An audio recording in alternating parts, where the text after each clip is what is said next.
do you think you would be where you are today if you had not done drugs prior? If you had lived an easy life with no fuck ups and nothing to fucking clean up and get your shit together, do you think you would be this motherfucker you are today? I can answer with certainty, no.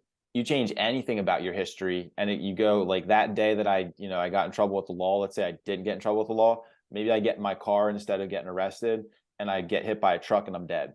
Or like there's so many millions and tens of millions of examples of like the butterfly effect. I would not change any bit of it. I love the fact that I screwed up because I love who I am today, my life today. So all that collectively has brought me to this moment in time where I'm answering this question with you, and I wouldn't change any of it for the world. Give me all of my experiences, good and bad, and it's formed me into who I am. What's up, guys? Welcome to the Return on Investment MF channel. It's your host, Zack, ROI Williams. And this is the information your haters don't want you to hear about. Becoming the most badass version of yourself in business.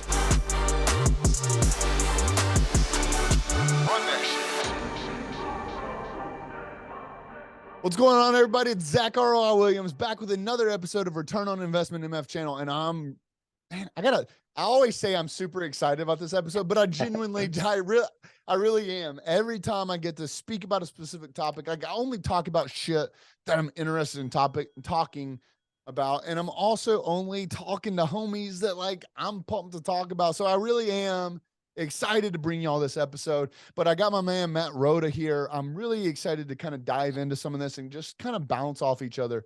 We've got a lot of similarities. Like I used to own a clothing line. He owns a clothing line. I own a marketing agency. He owns a marketing agency. Like I have podcasts. He has a podcast. So, I just think this is gangster to come on here and show all these people that are too puss to invite competition around, right? Quote unquote.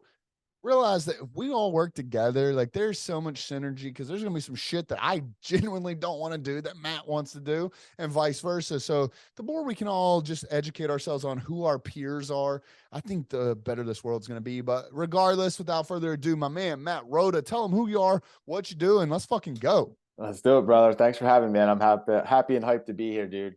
I own a digital marketing agency. I always like to say, first and foremost, I'm a family man. Married to my beautiful wife for about 5 years now. We've got 4 beautiful children, 4-year-old, about to turn 5-year-old daughter, 2.5-year-old daughter.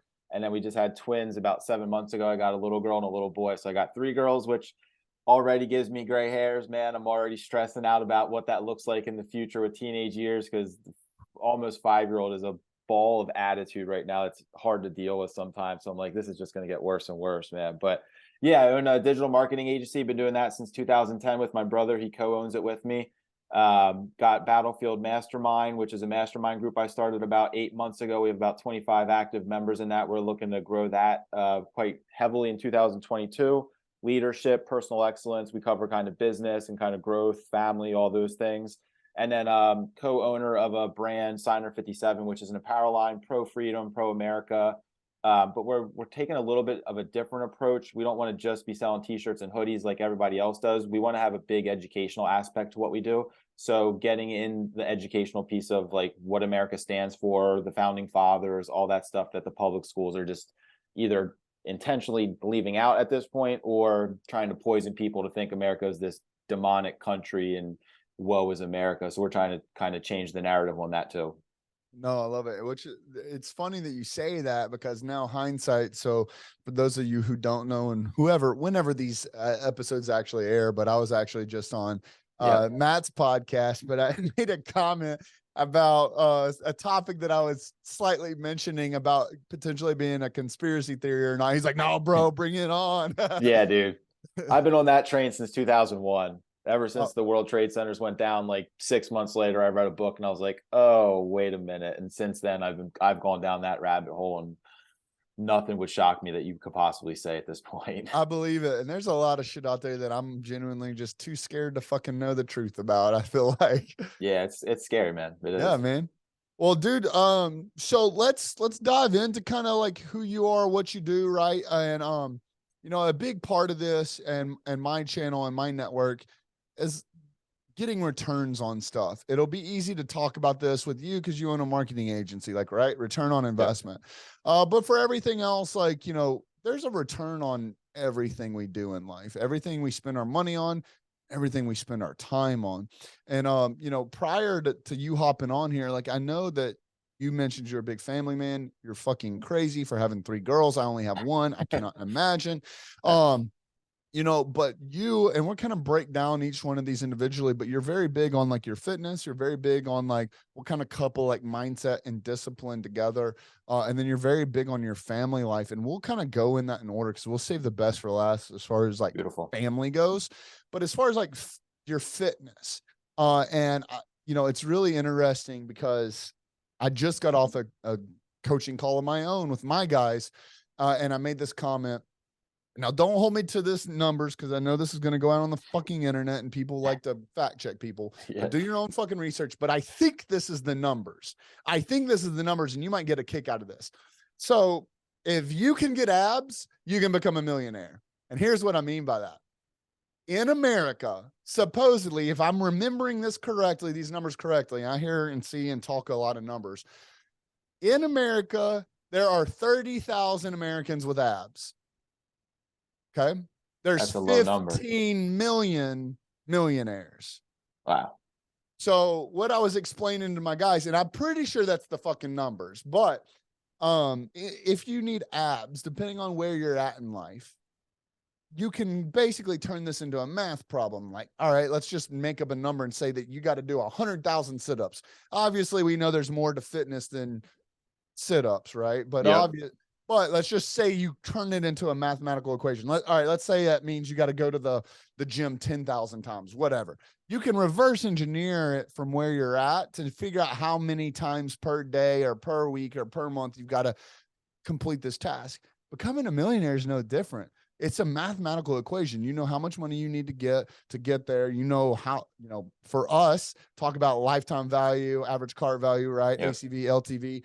You can reverse engineer that to figure out what your conversion rate is from, you know, prospects to closed deals, and then engagement to prospects, right? It just becomes a math problem.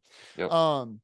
But for you in the fitness world, as far as like a return on investment, like I said, it's time or money. And theoretically we spend both on that, right? Like whether it be groceries and gym equipment and memberships, all that. But for you, when you hear the word, like the conversation about like exercise, like fitness is a return on your investment, what does that mean to you? For me, dude, it means doing everything I can within my control at this time in my life to give myself as good of a chance of living a long, healthy life as possible. Like, yes, I for sure enjoy being able to take my shirt off and having however many abs it is at this point. Like, yes, I enjoy being, you know, more ripped than the average dude.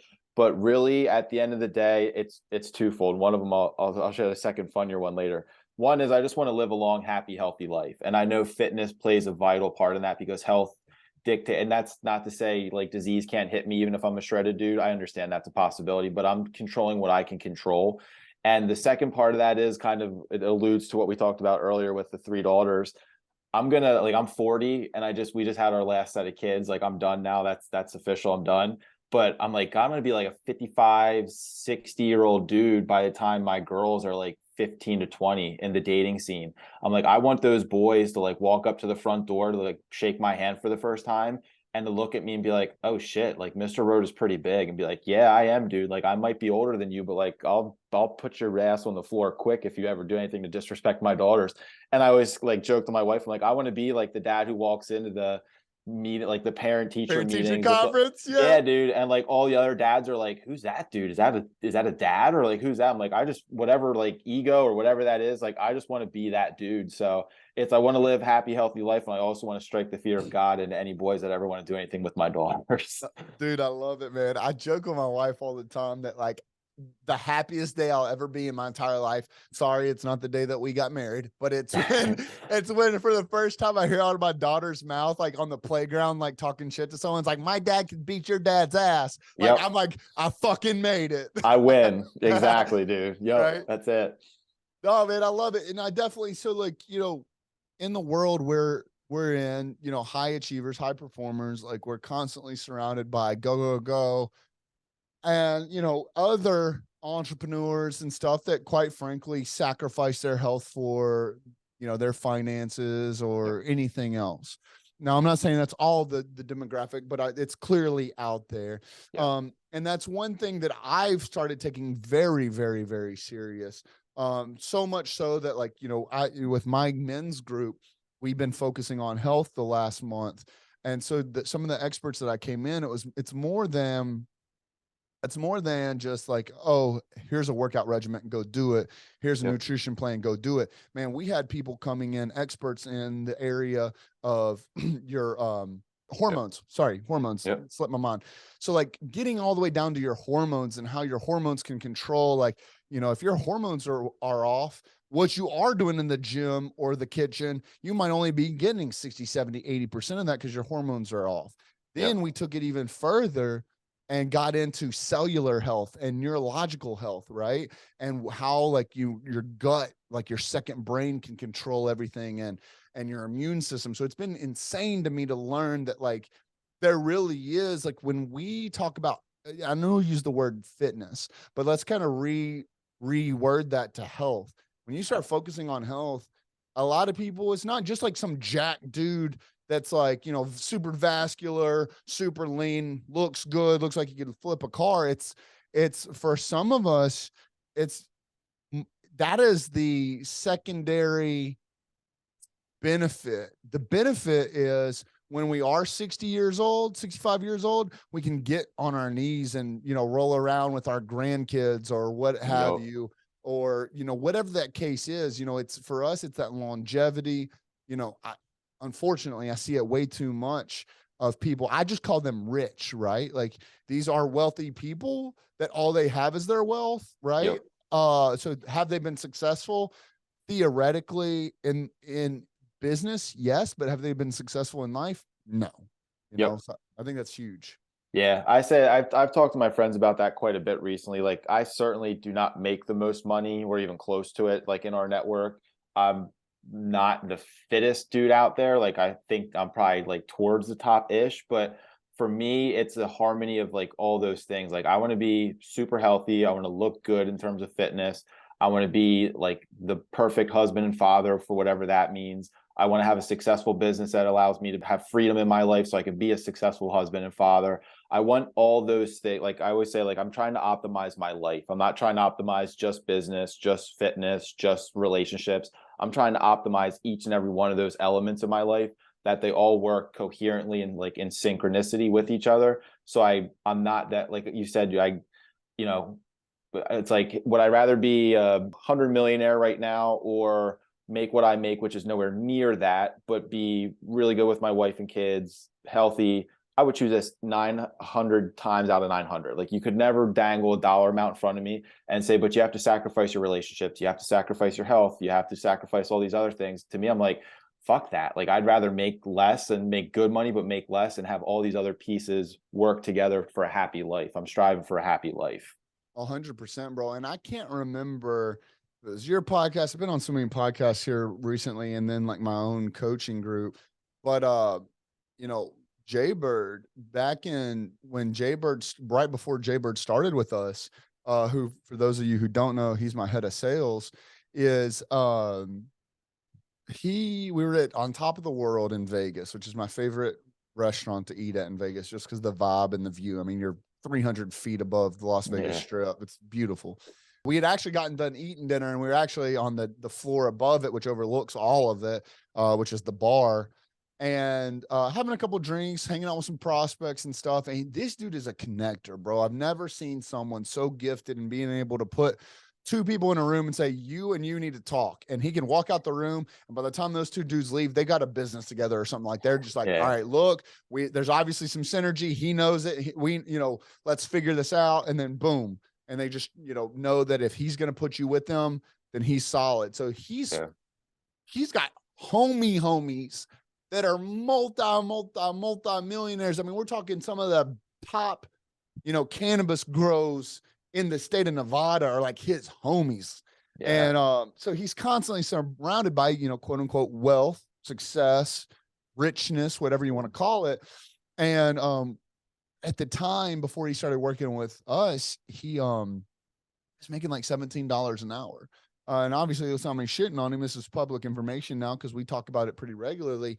But he was kind of waiting on his time, right? And he wasn't down in himself. He wasn't questioning anything, but, he was kind of like, I kind of feel strange when all my homies are every Yeah. table I'm always sitting at. It's not like, they make a couple million and I make a couple $100,000, or they Yeah. make a couple million and I make like 100. He's like, I make $17 an hour, dog. Like, that's a big difference. And he said, but dude, I love what I do. He was like, I Yeah. love my girl. He's like, I love my girls. He's like, I love my entire family. I love where I live. Like, he's like, I love everything about my life. And I said, bro, let me stop you right there. I was like, I know so many multimillionaires that would give it all up to have exactly what you just said. Yep. And man, as soon as I said that, like, a light bulb went off, his mindset shifted. And again, not that he was like down or negative about like where he was or anything, but you could see that he understood that, like, it wasn't about the money and all that. And that, some of these people that he was surrounded by were simply just rich. Yep. So I agree with that 100%, bro. Yeah, man. Yep. Yeah, there's a big difference between financial richness and just life happiness richness. Yeah. Let's use that to kind of segue into, the next topic, which is going to be, from you, it's something that you focus on quite a bit with like your own coaching program and all that, but that's like mindset and discipline, right? Like, so obviously the mindset was, a part of what we just discussed, but like, when it comes to like mindset and discipline, like, what does that actually mean to you? And like, has that helped you in your life? Yeah, so I went from, and I'm not going to get into details, but I went from grade school all-star athlete, team captain of baseball, basketball teams, to similar to the beginning of high school. And then I started doing drugs and went down a completely different path in high school, got in trouble with the law a couple times, lost my purpose. My mindset was all over the place. Same thing with college, trouble with the law, got kicked out, more drugs, different drugs, just kind of like floating through life. And then I met my wife, and she basically, on a blind date, she was like, it's me or the drugs, a couple dates into it. And I was like, hell yeah, it's you, because like I've been looking for a reason to like get my life together, and like you're it. So I chose her. And since then, like I pay so much attention to my mindset and content that I'm digesting and where it's coming from, who I'm following, what I'm reading. Because for me, it's the mindset is the basis of everything in life. Success financially, success with fitness, success in relationships, success in business, like all that. I don't think you can have any of that in life unless your mindset's right. You can have it momentarily in fleeting moments, but I don't think you get it consistently in life and attract it consistently until that mindset is right and you're doing the right things over and over and over again. And that's where discipline comes in. So it's one thing to have the right mindset, to understand what mindset you should have. And then it's a totally different thing and a whole new animal to do that and execute that on a daily basis. Because if you just read the book and you're like, oh yeah, I got to believe in abundance and I got to treat people with respect and lead by example. Yeah. Check. Yeah, you do. But like, if you're not living and breathing it on a daily basis, you're letting yourself down. You're letting the people who count on you down. You're letting the people who watch you on social media down. So for me, mindset and discipline is everything. Like, I constantly put myself through the filter of like, if I was me watching me, like, would I be proud of what I'm about to do? And if it's yes, I do it. If it's no, I have to stop and think, like, is it worth doing then? Because what if like one of the people on social media that follows me and looks to me as an example catches me doing that? What are they going to do? Like, where's their discipline going to come from? If Matt Roda is not disciplined, like why should they be disciplined? So it's constantly just leading by example is like my filter with everything I do in life. I love that, bro. And I've got a very fucking interesting question for you. I've never asked it on my channel before, and I think this might become something depending on who I'm talking to. Do you think you would be where you are today if you had not done drugs prior? Like, if you had lived an easy life with no fuck ups and nothing to fucking clean up and get your shit together, do you think you would be this motherfucker you are today? I can answer with certainty no. And the reason, and I've had I've had that question asked in a different way and had conversations around this topic set in a different connotation, which is, do you regret anything? And my answer is always emphatically no. Yep. Reason being, you change anything about your history and you go like that day that I got in trouble with the law. Let's say I didn't get in trouble with the law. Maybe I get in my car instead of getting arrested. and I get hit by a truck and I'm dead. Or like there's so many millions and tens of millions of examples of like the butterfly effect All the that what ifs. I would not change any bit of it. So I love, like, my mom listens to this. If she does, she'd be like, oh, here he goes again. Like, I love the fact that I screwed up because I love who I am today, my life today. So all that collectively has brought me to this moment in time where I'm answering this question with you, and I wouldn't change any of it for the world. So yeah, I mean, give me all of my experiences, good and bad, and it's formed me into who I am. I love it, man. So I'm super I appreciative of you answering that because, like, man, I deal with this all the time in the position that I'm in. As people come to me and they're like, oh, I don't, like, call it imposter syndrome or whatever, but they're like, who am I to like tell my story or do this or do that? And I'm like, bro, like, your fuck ups are what qualify you. Like, I don't know, not a damn motherfucker that's going to listen to someone that's like vanilla as fuck, ain't never been in trouble, has never done, like, fucked up, like only has sex missionary, like, like just complete vanilla shit. Like, your fuck ups qualify you for everything you go on. And like my whole right arm, this entire sleeve is Jonah and the whale. And it's Jonah and the whale from the Bible because that motherfucker had to learn the hard way. Well, guess what? Yeah. So's your boy. So like, I can totally relate to that. And like, I appreciate that you wouldn't change that because I genuinely think, knowing you, that you would not be this badass motherfucker you are today if you had never gone through something that, fucking cliche as fuck, pressure creates diamonds, right? But like, if you had not gone through that shit where you had two fucking paths to go on, bro. Yep. Like, you had this fucking path or you had that fucking path, and you know where that fucking path heads to. Yeah. So like, I'm fucking about it, bro. I think that's good. I like it. You've probably heard this too, like said many times, different ways, but like, you're most equipped to help the person you used to be.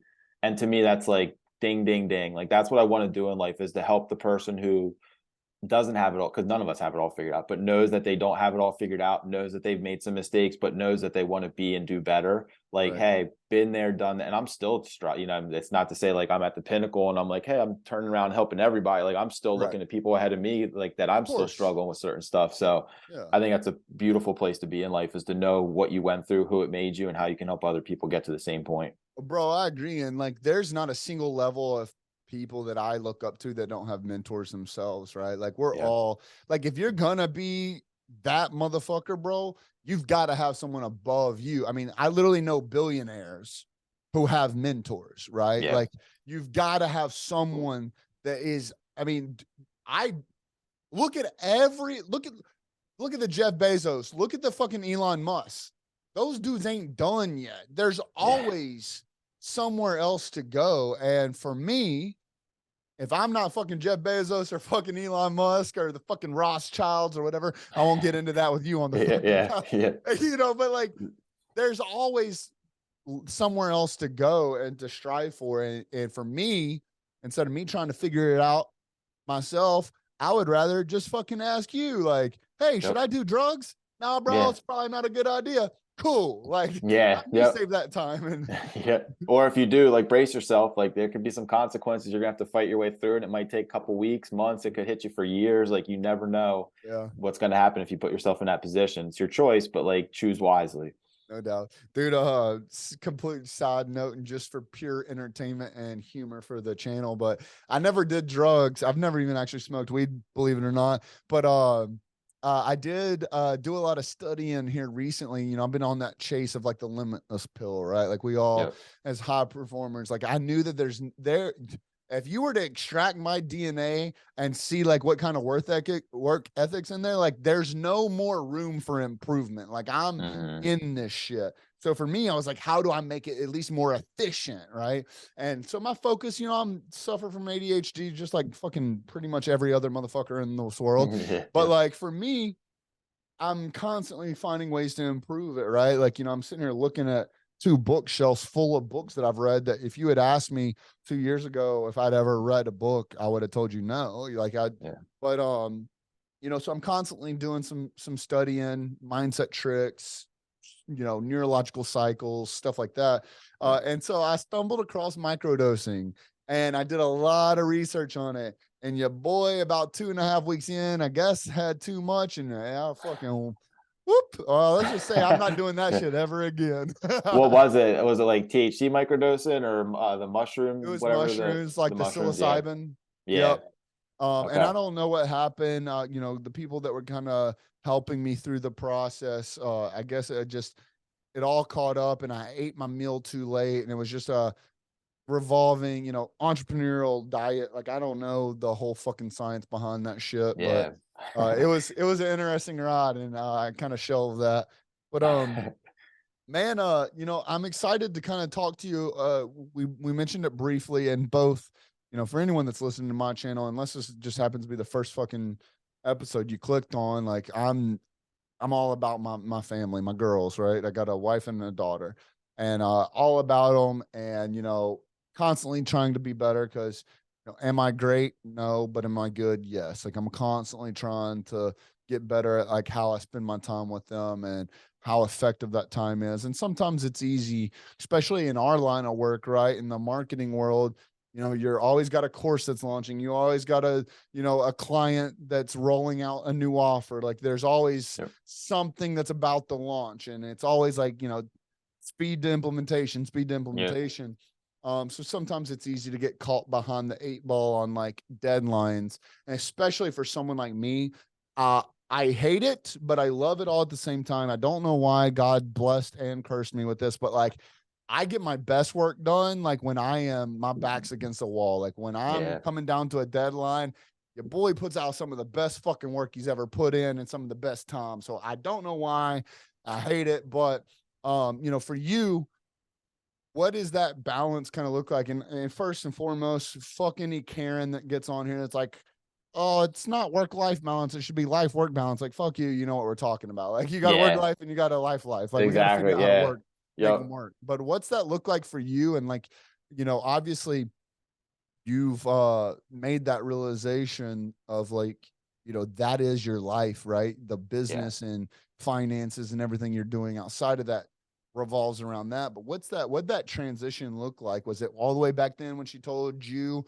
her the drugs, or like how's that developed for Matt Roda? Yeah, man. If you would have asked me, let's put it this way, if you would have asked me 7 years ago if I would be a family man and have kids and stuff, my God honest answer would have been no. Like 20s, early 30s, just entrepreneur. Like I was just like, I remember mid 20s, I lived in San Diego and I was like, I will create something where I'm like on the Forbes 30 under 30 list.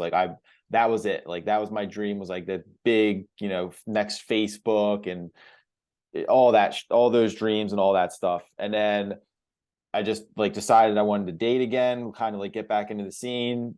First person I was connected with was Helen, now my wife, and just fell in love with her pretty much through text messaging before I even met her. I was just like, yeah, I could see myself spending the rest of my life with this girl. Met her, fell even deeper in love with her. We were engaged 3 months after we met. Like I just knew instantly, was just like, I'm not wasting time. Let's do this. And then I'm one of 4 kids in my family. She's one of 4 kids in her family. So we both kind of knew that like when marriage was on the radar, we were going to hook up, like we're going to build a family together. So that, I guess that puts it like 34, 35. I started having like a vision of a family life. And the more I envisioned it, the more I wanted it. And like, I just saw myself in it. And like, I have 2 really great parents. My dad passed 2 years ago, but like I was born into a wonderful family. Like I've been blessed with that. So I had the perfect example set of like what a loving relationship with parents looks like, what a good upbringing is.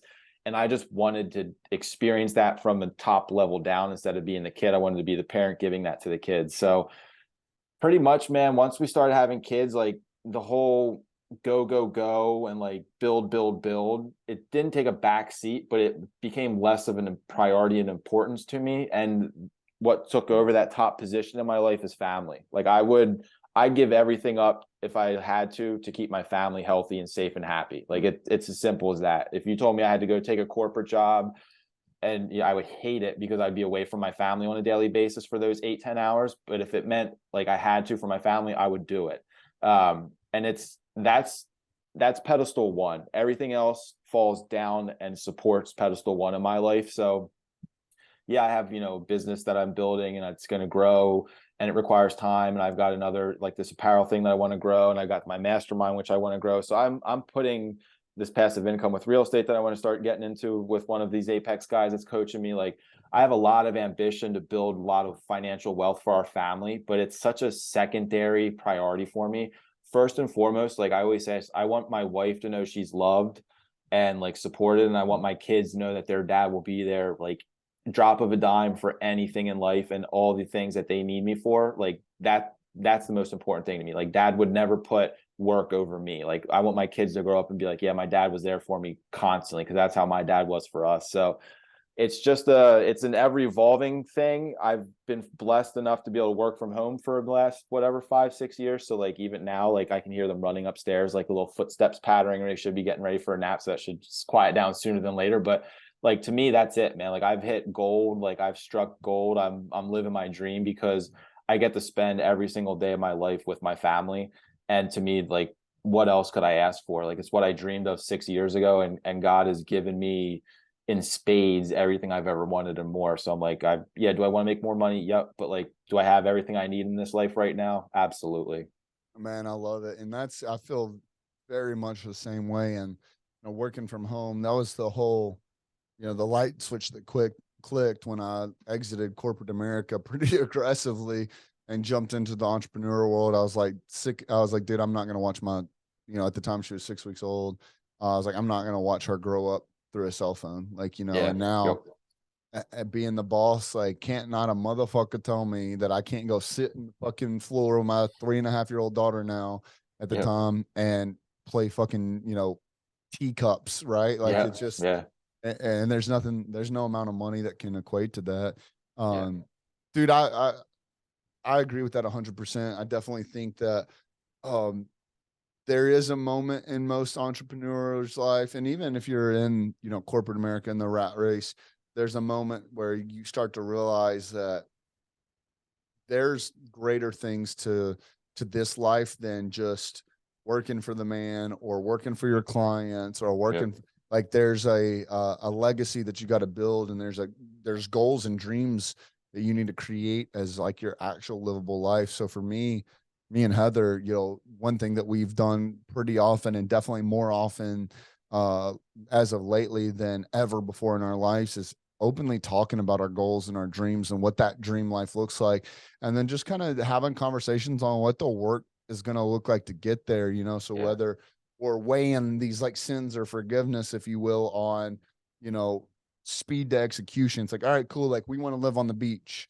Well, do we want to take a little bit slower ride to get there and get there in 24 to 36 months? Or do we want to go ahead and, put in some effort, bust a little bit of ass and get there 12 to 18 months, right? So I think having that open line of communication and realizing that we both have goals and we both have dreams and they're both equally as important is massive. Yeah. I think a guy that's in our mastermind, who's actually going to partner with me on the mastermind because he's a brilliant human being, he talks about not transitioning from like role to role, but stepping into the arena. He's like, you're at work, you're in the arena of work. And then he's like, when you get home, you're stepping into the arena of fatherhood. So you got to be fully present in that arena. And when you put it like that, I'm like, it gives me like that goosebump, like warrior feeling where I'm like, like I'm constantly like, I'm a warrior 24/7, whether it's a warrior for my family, a warrior for my business, a warrior for my own health and fitness, whatever it is. Like, every time I step into a role to do something, I'm going into that arena to win, and I'm fully present in that moment. And when you can live like that, it's a really cool spot, because then you're not like, when I'm present with my kids, like, I'm not worried about a client emailing me. Like, if there's an emergency, like, they know how to get a hold of me, but like 9.9 times out of 10, it's not an emergency that like requires time right there. It's a sense of urgency that they might have, but it's like, it'll wait till tomorrow. Life's not going to end for you. But they get my full-time energy and attention. When I'm in business, like, it gets my full-time energy and attention. And when you break it down like that, it's a whole lot easier to be efficient with your time, because you're not distracted thinking about something in the rear view when you're supposed to be focused on what's right in front of you. No, I love that. And I love the concept of an arena, because if you think about it, bro, like, whether it's your business, whether it's your wife, whether it's your kids, there's someone that would be willing to take your place there. Hell yeah, right? dude. Yep. So you've got to be that motherfucker, dude. You've Yep. got to win in that arena. Man, I love it, bro. I appreciate for having you on the fucking show, dude. My pleasure, man. man, how can, if everyone's been listening, they want to contact you and they want to get involved, they want to, whether that be the podcast, whether that be the coaching, whether that be the t-shirts, the marketing, how can they reach out to you? Yeah, quickest, easiest way is MatthewRoda.com. RODA, Matthew, RODA.com, MatthewRoda.com. It's got links to all my social stuff, our businesses, talks a little bit more about like my story and stuff like that. So that's the easiest way of doing it. Sweet, man. Well, we'll go ahead and put the link of that in the description. But anyways, Matt, dude, I appreciate you for being here. Likewise, brother. Appreciate everything you're doing, man. Thanks for having me. Yeah, man, absolutely. All right, guys, that was another episode of Return on Investment MF channel. My name is Zack ROI Williams, and we'll see you next time. Peace. All right, guys, I hope you enjoyed that video. Now, if you want, you can find out more information about me and what we do at zackroiwilliams.com. See you on the next video.